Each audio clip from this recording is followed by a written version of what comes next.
Hi, Professor Cohen. Thank you for joining us today. You have an impressive academic background with a PhD from MIT and teaching experience at the National University of Singapore. So what made you decide to build your career in China? In your opinion, what makes China an attractive destination for international talent? On top of this, China has done very, very well in supporting good students and providing a lot of respect and support their strong institutions. And the government, as you know, is very much behind this. Just when I was deciding where to go, they had the concept come up of 雨水青山就是金山银山. So the idea that we should treat our greenery and our clean waters as similar that we treat mountains of gold and silver. And noticing that there was such a forward thinking in these fields. When I was young in the United States, I suffered from a lot of health problems due to the bad air quality. Plus, the logistics are unmatched. It's very connected. Also, the people are very connected and the ideas are very connected. It's on an upward rise. And I'm very glad to have jumped in when I did, so I can do a better job to continue to learn from the rise and provide more support to the rise as I can. You've been working in China for many years, received the 5-star card, and in 2023 you were awarded the Jiangsu Province May 1st Labor Medal. Could you share your real-life experiences of teaching, doing research, and living in China? What has it meant to you personally and professionally to be recognized as a model worker in China? For me, living here, it's been a wonderful learning experience. There's great support for education, for high technology and research. People are positive and they're optimistic. They are wanting to build a better future. For example, with this is right now where we're located in Suzhou. This used to be a mining and industrial town. But then after the leadership came, this town is now one of the examples for all of China for greenery, for improving the situation. So from being a worker, a model worker, or trying to contribute, this is what we teach to our students and I recommend to the peers, and I try to do. Always learn something new. Keep an open mind. Look at the big picture. The government puts forward suggestions for a big picture, and we should look at this. Like, we should build win-win cooperation. Keep on learning. Never stop learning. China places great importance on technological innovation. This year's government work report highlights developing new quality productive forces based on local conditions and accelerating the development of a modernized industrial system. So based on your own experiences, how would you assess China's innovation ecosystem and its future potential? Are there any breakthroughs or achievements that have particularly impressed you, and why? There have been really amazing achievements that have impressed me, and they have come from hard work.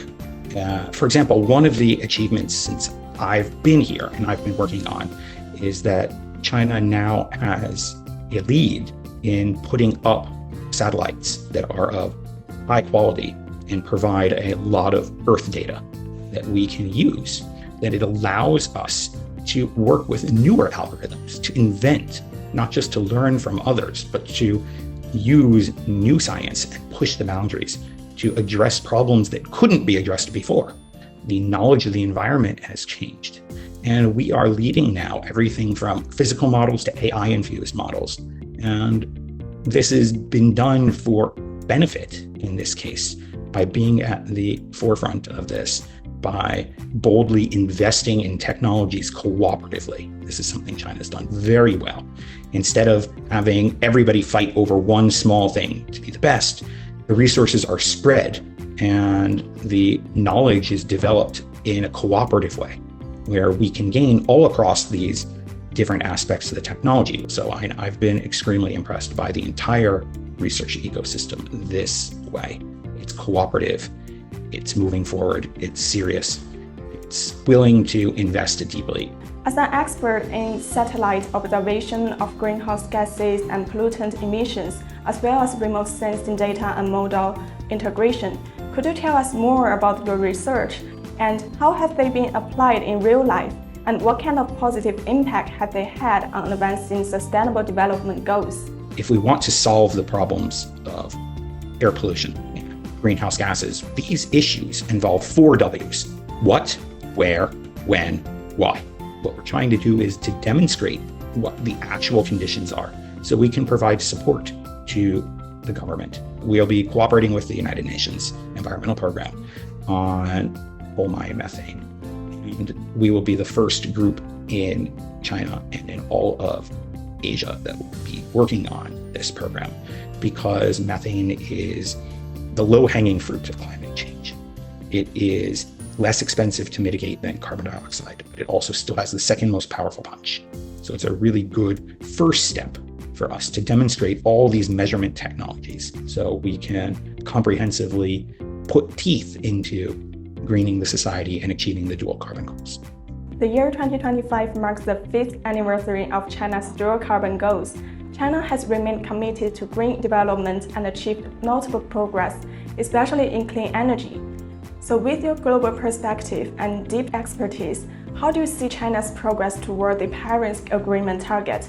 And in your view, what role does China play in the global response to climate change? I really think that China has done a very good job so far. China has not only pretty ambitious goals, but they've actually been making progress and are on track to meet their goals so far. We are really in the thick of things now. And by investing, China is really putting their money where their mouth is, to say. They're investing in renewable energy. They're producing more renewable energy than anywhere else. And the majority of the greenhouse gases in the air today were put out by the United States first, Germany and UK and Japan second, third, and fourth. Because it's a historical issue. But from what we can control today, China is working, they're investing, and additional win-win can be found for this. And China is leading. Lastly, with International Labor Day around the corner, what message would you like to share with the younger generation of workers, especially fellow researchers and educators like yourself? What we really need to do is we need to push. We need to not be scared. We need to look at the bigger picture. We are really contributing to our society, and we need to interact with others.